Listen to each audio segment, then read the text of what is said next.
Ladies and gentlemen, welcome to another episode of Knicks On Top. It is your host, David from Top Bunk Sports, and I got a very special guest with me from Knicks Twitter, the one, the only, POPPA Lefty, what is going on, man? Appreciate you joining. How we feeling? Yo, man, the Knicks saved their season. The Knicks saved their season last night, and we got 2 wins in 24 hours.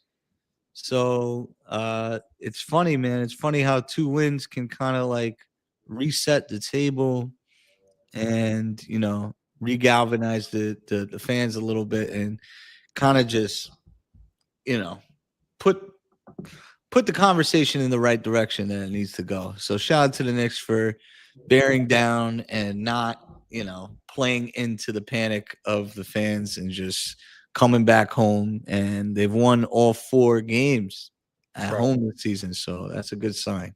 Right. Yeah, that Washington Wizards team, man, as young as they are, they're scrappy. They took it to the Knicks. They gave the Knicks one hell of a fight. I mean, you saw defensively they were giving the Knicks trouble. Knicks really couldn't break them down for the first half of the game, and then all of a sudden, in that third quarter, the Knicks kind of chipped away. What was your pros and cons of this game tonight specifically?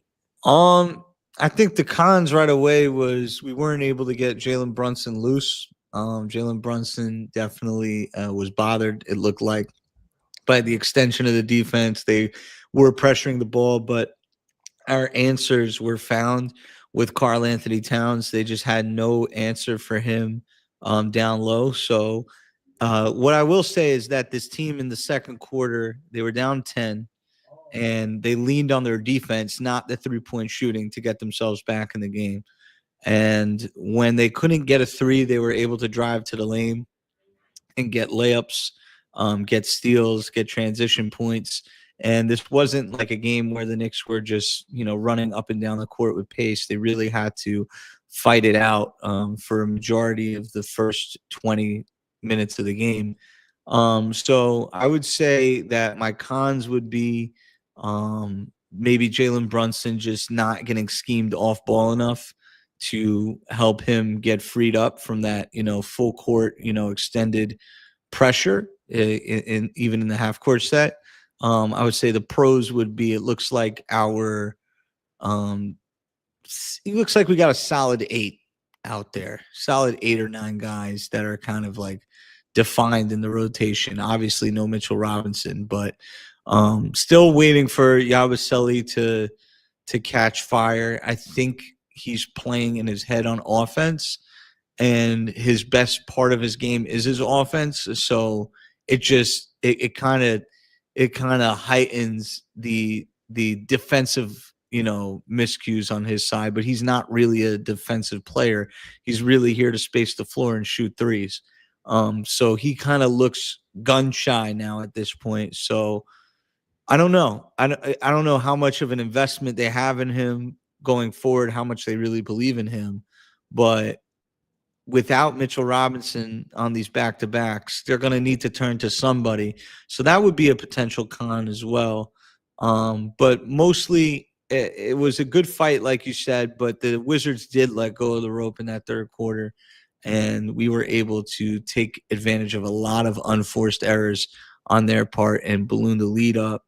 And before you knew it, what was once a annoying, scrappy fight turned into a bit of a laugher. So another con I would say is this is the second straight game where the Knicks, actually the third straight win where the Knicks aren't able to fully put the hammer down in the fourth quarter. Against the Celtics, they kind of played around at the end of the game a little bit. Against the Bulls last night, they were up 25, and they allowed the Bulls to keep their starters on the floor. And tonight they were able to get their starters off the floor, but even before that, the Knicks were up 27. I would have liked to seen them, keep it in that range. They kind of allowed the Wizards to cut the lead to about 18, 15. So it kind of put Mike Brown in this position where he didn't know when he was going to be comfortable enough. And then that also could be a pro, because I've seen Tibbs keep, his starters in there up 20 and the game's over. It looked like Mike Brown was comfortable getting his his end of the bench 10 to 15 in there with 4 minutes to go. And the Knicks are on a back-to-back, and they do have to play on Wednesday night against a tough Timberwolves defense. So they're going to make you, fight, and they're going to make you play in the half court. So guys are going to need their legs. We're going to need to be able to shoot the ball. I didn't think that we had our shooting abilities early on, and it took us some time to kind of get our sea legs underneath us. So I'm interested to see what they shot from three. I think they got hot as the game went along, but overall, a good little just reminder kind of game of what kind of effort we need to give to win these games. But the Wizards are definitely searching, bro. They don't have a point guard really that they can go to. Sar looked pretty good, but other than that, a lot of their guys are just trying to find their rhythm in a game. I don't know. What did you think? Right. No, I think when it comes to, I think the big takeaway for me was the bench tonight. For so much that the bench has struggled, I think for the bench to kind of pick up the starters defensively as well. If you kind of saw when they started that third quarter, the bench came into that third quarter and they really took the pace to the Wizards. And then once the starters came back in, they fell off defensively. The Wizards were able to break them down, and then they came back in and kind of went on a little bit of a run. So I think for me, the bench kind of gave them a lot of energy to really pull off. And again, a game where you needed somebody from the starting rotation to dominate, and it was Cat tonight. Cat really gave it to SARS. Jalen Brunson really didn't have it. A lineup where, I was expecting Deuce to kind of get in the starting rotation today, but it was Landry Shamet. And Landry Shamet, again, a guy that is a solid defender, can shoot the three ball when you need him to, can move well off ball. And it paid off today. And it's, for Mike Brown to really have that option to really play, where one game he could have Shamet start, the other game he could have Deuce start. Two really good defenders, a really good perimeter defender in Deuce. I think it's a good weapon. But if you look at the game stats today, the Knicks shot 46% from the field, 36% from three, 12 turnovers, so kind of limiting the turnovers a little bit better. 4-9 rebounds. They shot 13 to 3 from three. So they're still, that was the Wizards, 15 to 41 from three. So they're shooting a high maximum number of threes. But it seems like they rely on it a lot instead of being more aggressive down in the paint. But I like the fact that you're seeing and this is kind of going into Mike Brown, because I was going to ask you a question about Mike Brown. You're kind of seeing a difference within Mike Brown and Thibodeau, right? You're seeing less ISO ball and guys kind of moving more and the ball kind of flowing a little bit better. My question to you is, since Mike Brown has been in here, what do you like about his system compared to what we've seen with under Tibbs for 5 years?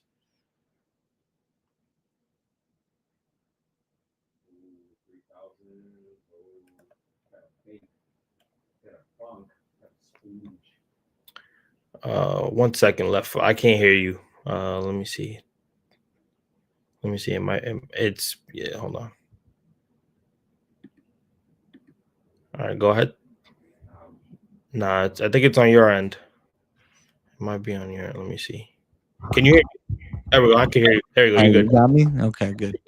Yeah, I think it's the unpredictability, the pace. Obviously, the pace kind of stands out, just like the intentionality to get the ball down the court, and I think also the zip it around, drive and and spray, those kinds of things. I do think like the Knicks, just at the end of the day, have a certain roster that can only go so far with with that play style.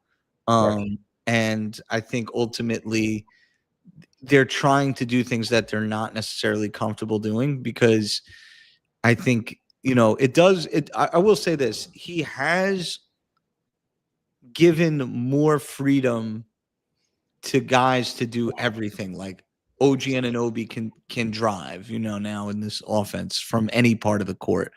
Guys are having the Mikal Bridges, right? Cat, McBride, and everybody. But I do think that ironically, I was thinking about it yesterday, is Brunson gets this criticism that his criticism is the ball stops when it finds him. I find it that this year when Brunson's on the floor, and he's on the floor for the majority of the game, but I find that the Knicks offense has more movement when Brunson's in the game as opposed to when he's not. So I would like, to see going forward if Mike Brown can develop somebody behind Brunson to be an initiator. If not, I think that that's an area of need. I also think a backup center is something that we're trying to find. Is our backup center a rim protector that can play with Cat? Is our backup five a floor spacer? But it's clear that Mike Brown has a certain way he wants to play, and he's not putting the onus on just his best players to do that or his most comfortable players to do that. I think he's trying to get everybody to do it just in case he needs to go to, his 9th, 10th, 11th, 12th guy during the season. So I like that he has a long-term approach. And early on, I kind of like saw that there was a method to his madness situation going on. And right now he is, taking more interest in winning the game. And I know that's going to sound weird to some folks listening, but I don't think his number one priority in all of these games is necessarily winning it. But I think as the season's going along, I think he is tightening his rotation. He is trying to secure the victory. He's not like early on today, the Knicks were down 7-5. He called a timeout after a under the screen 3-pointer went in.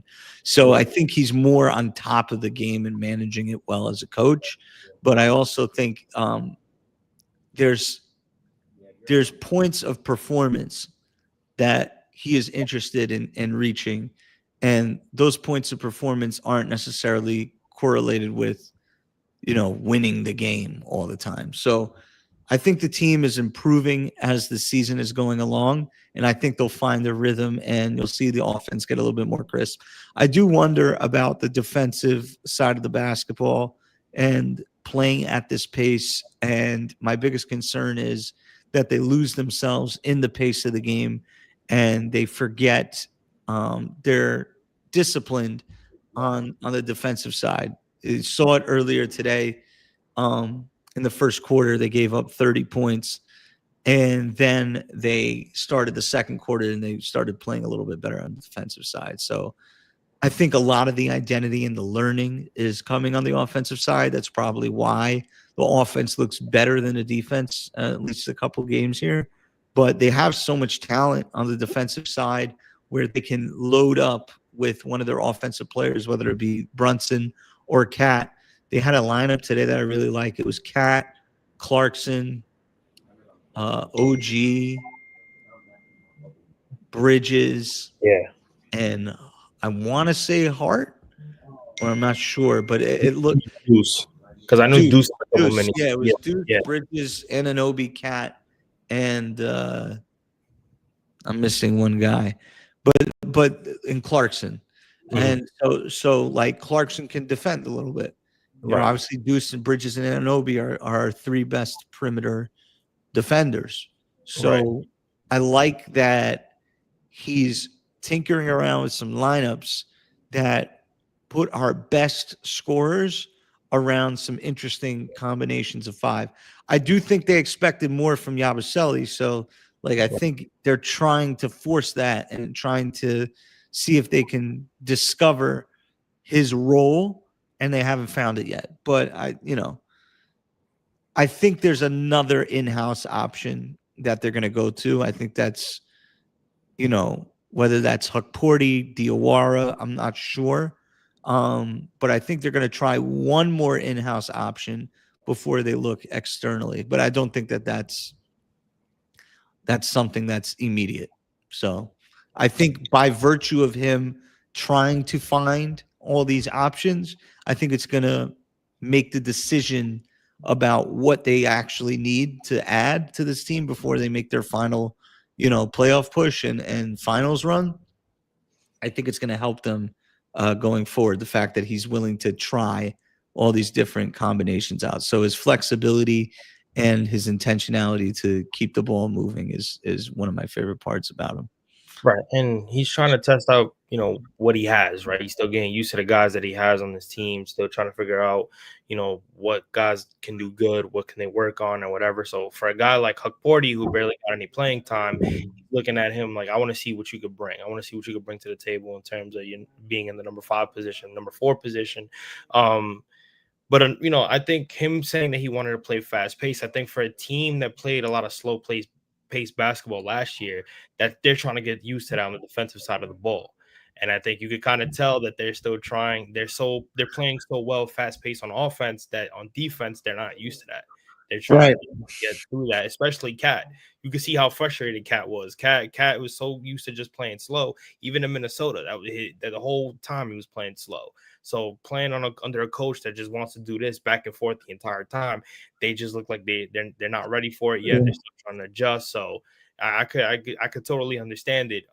But again, like I said, I don't people crashing out. I'm still trying to learn myself as a fan how he coaches, because I wasn't watching a lot of his time in Sacramento, but you could kind of tell that they're on defense. They're not used to his scheme, in terms of the fast pace on defense. Yeah, I haven't seen the timing of his frustration in the game yet. I don't think that's what I'm saying. Like I just don't know where he really sits in terms of managing the score.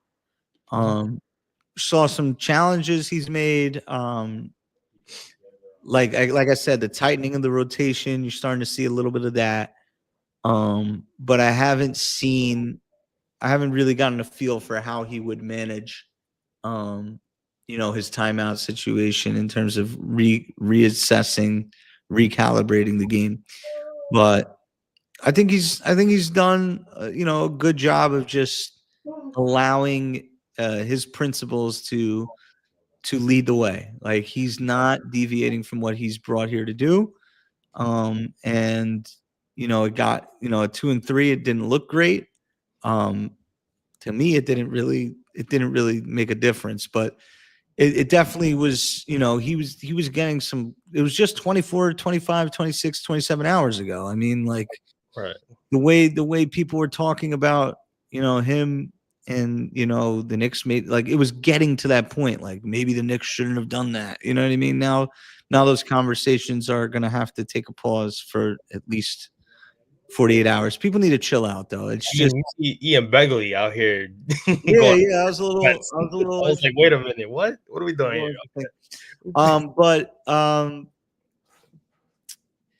Yeah, I mean tonight, I agree with you. The Wizards did come out scrappy, but the totality of that product of a game just from both teams was just unserious. Like I don't know what, I know the Knicks got the win, but I don't know really what to bring out of this game other than the Knicks had more talent and they had more discipline and they turned the ball over less. Like I don't really. Did they turn the ball over less? What was the turnover differential? I'm just interested. Total turnovers. Wizards had 20. Knicks had 12. Yeah, that's what stuck out to me. To be honest, it was just the Wizards seemed to not take care of the basketball, and the Knicks took better care of the basketball. A lot of unforced turnovers, and then also the way like the Wizards closed the half. There was just they were on a 13-0 run. They're up 4. And they give up a 3, and then they have 25 seconds left on the clock, and they don't kill the clock and end the possession. They miss a shot, and then it's 4-point play for the Knicks. So it's just like I want to give the Knicks credit, but I also got to like look at who they played. I mean, the team they played is terrible. Right. So this leads, I don't have Lefty for too long, so I want to ask him just 2 more questions. My first question would be, in terms of Mikal Bridges, for so much that he got last year under the system that he was with Tibbs, that he wasn't worth what we gave up, and he's just not that same player. Now that you see him under Mike Brown so far in the last couple of games, what are you seeing different with Mikal Bridges now than what you saw last year? He's operating at all parts of the court. You know what I Right. mean? Not only is he bringing the ball up and being in the corner, like that's what his role was. It's not like he didn't bring the ball up last year. He definitely brought the ball up, but he kind of brought the ball up as a formality to get the ball to Jalen and then go run to the corner. Now he's playing more freely. He's getting into, you know, distributing a little bit more. He's Right. driving and kicking, and I think the principles are the same for pretty much everybody that's on the floor. Unless your name is Mitchell Robinson, I think the Right. principles are pretty much the same. It just so happens that probably he's probably the best fit, like other than Brunson. You know what I mean? He's probably the best fit for the system. So, and he looks like he's having more fun playing the game. He just looks like he's more a part of the game. Now tonight, what were his numbers tonight? He probably maybe had 11 points or something, 14 points. It wasn't as crazy as he had 20 played 29 minutes, only had 10 points. He was four of 8 from the field. Yeah, Two or three yeah, from like tonight wasn't like he's definitely a guy that doesn't like whenever people tell me Mikhail's gonna have a breakout year, or Mikhail's gonna be a 20 point per game guy, or he's gonna be an all-star. I tell you, like, he's very chill. Like he's not a guy that's gonna be like upset because he has 2 games where he has 10 and 19 and 17. Like he could go off for 28, he can go off for 30 one of these nights. I right, saw he went off for 44 against the Spurs last year on Christmas, I right, believe. So or yeah, 41. I'm not sure what it was, but the point is that he's gonna take his buckets when he gets them. right, So he knows that it's Brunson's team. He knows that Cat needs his looks. He's very comfortable getting his shots in the flow of the offense. I would say that he just looks like he's having more fun out there. So I think Mike Brown has been brought here to quote unquote maximize Cat, but I do think Cat and Mikhail are a package too, because that's the 2 players that we pretty much went all in for. right, Trading Randall and Dante, and then trading 5 picks for Mikhail. Like that is the 2 players that define this build for real. Like like you put your hopes on those two guys. you Right, can't get those moves back. exactly. So they have Right, to be the ones that work. So you can't if you don't blame the coach, you can't trade those players. Those players aren't players that you can move off of. So you right, had to pivot off the coach, and that's what the Knicks did because they weren't getting the most out of Cat and Mikhail. So so far, Mike Brown's making it an intention to improve our offense as a whole, not just for one guy. And I think Brunson's doing great, to be honest. And I think Mikhail is doing good. I think Josh Hart's been doing well the last 2 nights. We'll see how that plays itself out in different matchups. But yeah, I think it's a promising look, a promising start for Mikhail. Definitely not thinking about the 5 picks as much just based off the way that they're using him. right. And my last question to you is: we got a big game on Wednesday against, like you said, the Minnesota Timberwolves, one of the best defensive teams in the Western Conference right now. The return of Julius Randle and Dante DiVincenzo in the Garden. Julius Randle has been going off since the season started, so I'm sure he's looking to continue his hot momentum against his former team. My question to you is: what are your keys to that matchup on Wednesday, and what do you expect the Knicks to do against a very good defensive team like the Minnesota Timberwolves? Well, I mean, defensively, we're going to have to figure out who we're going to match up against Julius. I think Mitch obviously taking off tonight, it helps that we have somebody to camp down low and prevent, because Julius is going to want to play bully ball and get to the hoop. Right. Which means who do you keep as your frontline defender? Is it OG Anunoby? Probably. Is it a little bit of Karl Anthony Towns? Maybe. And then other guys are going to have to defend as well. I think like the Knicks just have to defend the 3-point line on more than anything. If Julius wants to go and have a revenge tour and score 40, hats off to him. But I'd much rather him score 35 or 30 and not do this like 11 assists, 9 assists, 8 Right. assists and everybody's shooting the 3-ball. So Right. I think maybe they learned their lesson against Milwaukee. So I think it'll be a similar matchup to that with the double big, obviously with Randall and Gobert. So we'll see defensively if they can stay disciplined and rotate and close out to shooters. And then again, getting Brunson going and finding his rhythm against tough athletic teams is going to be a challenge because he's your best player. You want him to look up at the stats at the end of a half and have his 12, 14, 17 points, right? But also you don't want to abandon the right matchup. If the right matchup is not in Jalen Brunson's favor and it is in Karl Anthony Towns' favor or Mikal Bridges, right, on a smaller guard because they're defending Brunson with the wings, you have to find the right matchup. So, it can't be in this situation where it's mano-a-mano, my best player versus your best player. They have to play as a collection of 5. Should be a good game, 2, 4, and 3 teams. Obviously, no Anthony Edwards. It helps the Knicks.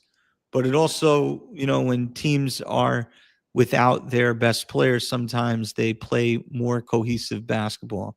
Saw that in Game 5 against the Celtics when the Knicks had to go and try to close out Boston without Tatum. They just played a little bit differently. So the book really isn't out on this Anthony Edwards-less T-Wolves team.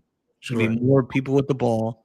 The ball's not going to stick anywhere. And honestly, I'm going to tell you this. The Knicks deal well with teams where the ball sticks. Right. Defensively. Like they are a better team when you have a number one clear-cut scorer. When you have a team that like you don't know where the ball is going to be and guys have to run and keep closing out and keep their eyes moving and their bodies moving, the Knicks kind of like fall apart a little bit, which I mean it's just basketball, but the drawback there is you don't have a closer. So we'll see. I don't know who the closer would be on the T-Wolves team. Right now, that would be our definite number one edge. Also, the fact that I think we have more talent top to bottom without Edwards. So maybe it's a future finals matchup. Who knows? We almost had it last year, but it should be fun.